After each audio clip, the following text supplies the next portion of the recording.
All right, what I want to do right now is I want to show you some insider secrets about playing the piano. A lot of things that piano players do all the time are really based on some just basic understanding of the piano, and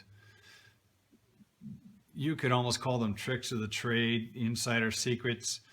These are things that you can also start adding to your playing as you progress a little bit. First thing I'm going to show you is what's commonly called a run. The technical term is an arpeggio.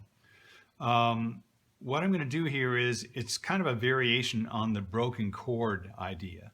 Rather than playing all the notes of the chord at the same time, what I'm going to do is I'm going to roll my fingers up each note of the chord like this. And then I'm going to go all the way up the piano using that pattern with a C chord. Watch this. I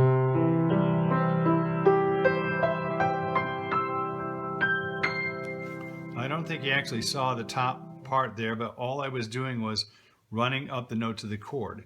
And this is a very, very common thing that's used by piano players. It can be done with any chord. Can go all the way up and down the piano. It's a very, very fancy thing that you can learn.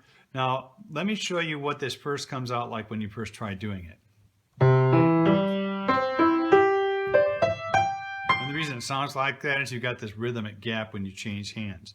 The real easy way to fix that is to plan ahead. As soon as I get off of this note here, I've got 3 notes with my right hand to get my hand up here before I need it. So as soon as I get off of this note right here, I'll start playing with my right hand, and while I'm doing that, I'm going to get my hand up here ready for the next C chord up here. And that took that lilt out of it. So that's what you want. You want a very, very even, smooth sound. I'm using my sustain pedal to sustain all of the notes. You can use this with any chord that you want. It's a nice way to end a song. So you get to the end of your song.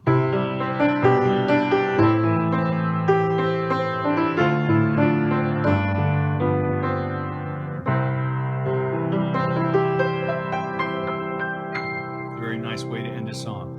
It's called an arpeggio or a run. I encourage you to practice this with the first of all with the C chord, the F chord, and the G chord, but try it with other chords too. You can do it with any chord. That's a D chord, here's an A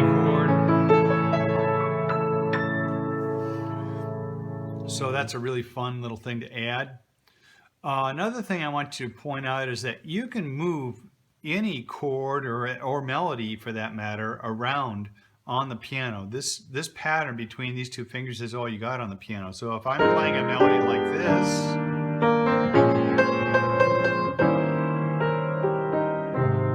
I can also easily move that up.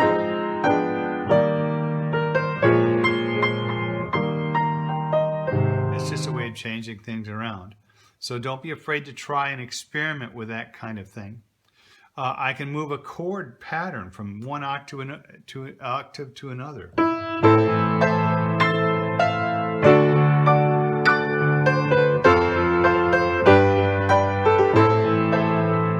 I was doing there is taking a chord pattern that was played here, and I'm shifting that to that exact same pattern. This is an A minor chord, and I'm shifting it up to a different spot. And you can do that with any chord. It can be moved around. Now, the key here is that in this song, Exodus, there's a real pause that's really begging for you to do that kind of thing.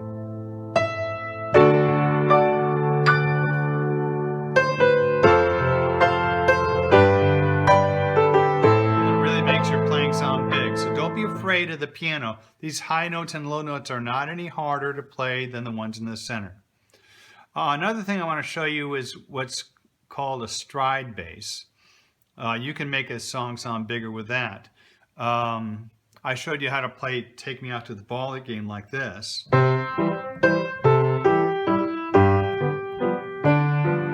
Which is a fun thing. A stride bass is where you would take your bass note, your root note of your chord, and play it down an octave. And then on the other two beats of the measure, bring your chord up an octave like this.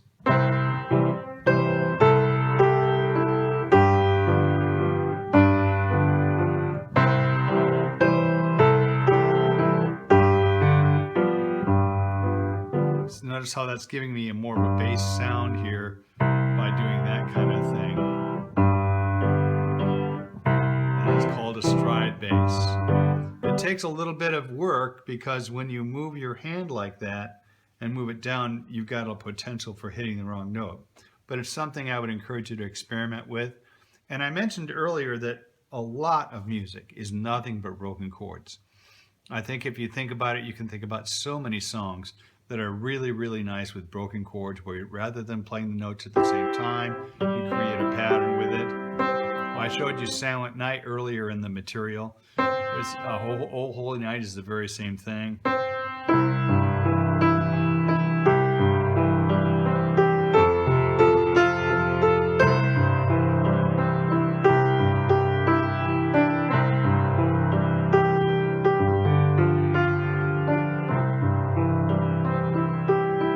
And use your sustain pedal to kind of make it really, really big. All those notes are sounding at the same time. So experiment with that. Try and find some songs that work really, really well with broken chords. Lots of things use that kind of thing.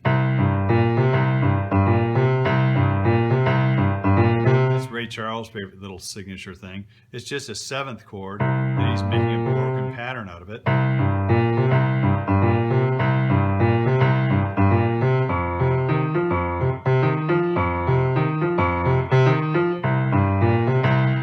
Charles, although you got to get yourself some dark glasses if you want to do that.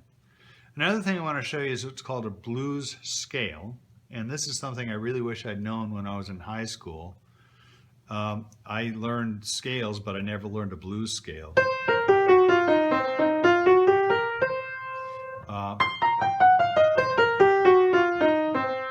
I'm going to put this in your material so that you can see it written out. The thing about playing the blues scale in the key of C is you use two fingers, your thumb and your third finger. It's C, E flat, F, G flat, G, B flat, C. And you can go all the way up the piano like that and come back down. The interesting thing about this is the three chords in the blues in the key of C are C7, F7, and G7. You cannot hit a wrong note when you're playing the notes of this scale on top of those three chords. So it allows you to improvise.